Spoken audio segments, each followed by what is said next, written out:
Welcome to Cardboard Chemistry. I'm your host, MTG Labman, and today we're going to continue with the Teenage Mutant Ninja Turtles cards that were accidentally spoiled during the Lorwyn Eclipsed pre-release, and we're going to continue with the red cards that were accidentally released during that time.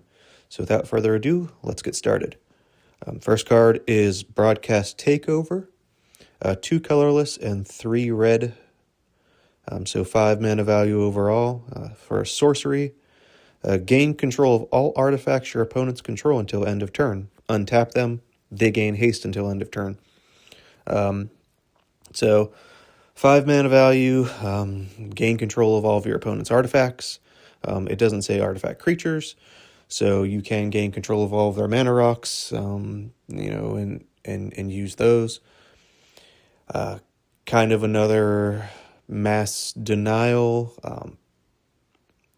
for artifacts. I could see this being run with like a Vandal Blast, just to grab artifacts off the board. Next card is Casey Jones Vigilante, 1 colorless and 2 red pips for a legendary creature Human Berserker. It's a 4/3, and when Casey Jones enters, draw 3 cards. At the beginning of your next upkeep, discard 3 cards at random. So gives you slight card advantage, but then you have the possibility of discarding one of the cards that you wanted to keep, because it is 3 cards at random. Not the most crazy ability on a creature, but a 4/3 for 3 isn't bad.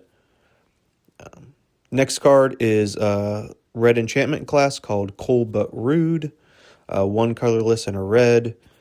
First level is whenever you attack, you may discard a card. If you do, draw a card, so it lets you rummage. 1 colorless and a red to level it up to level 2, and level 2 is whenever you discard a card, this class deals 2 damage to each opponent. This is probably the level that is going to give you the most benefit. I think of things like Monument to Endurance, Captain Howler, who is discarding. This gives you another option of when you're discarding cards to deal damage to your opponents and kind of drain them down. The last level, 1 in a red. When this becomes level 3, search your library for a card, put it into your hand, shuffle, then discard a card at random. Basically, level 3 is a gamble, and that's kind of cool. You have a gamble on it, but I think level 2 is going to be the most, and it synergizes the most with level 1 as well. Next card is Improvised Arsenal, 1 colorless and a red, artifact equipment. Equipped creature gets +1/+0 for each artifact you control. 4 in a red, create a token that's a copy of this equipment, so you do get to copy it. And then it has a equip of 1 red. So it does have a mana color tied to the equip cost. Typically we see colorless equip costs, but this is 1 red to actually equip it. +1/+0 for each artifact you control. If you're creating a bunch of artifacts, just seems like a good card, pretty cheap card to put in to power up your creatures. And if you're running an equipment deck, all of your equipment are artifacts, so I think this is going to be a shoe-in for most equipment decks. Next card is Raphael Ninja Destroyer, 2 colorless and 2 red, so 4 mana value overall for a 4/4 legendary creature Mutant Ninja Turtle. Raphael must be blocked if able, and then it has Enrage, so whenever Raphael is dealt damage, add that much red mana to your mana pool. Until end of turn, you don't lose this mana as steps and phases end. So basically gives you... he has to be blocked, so whatever creature is blocking him, whatever damage is dealt to him, then you get that much red mana. Nice change off.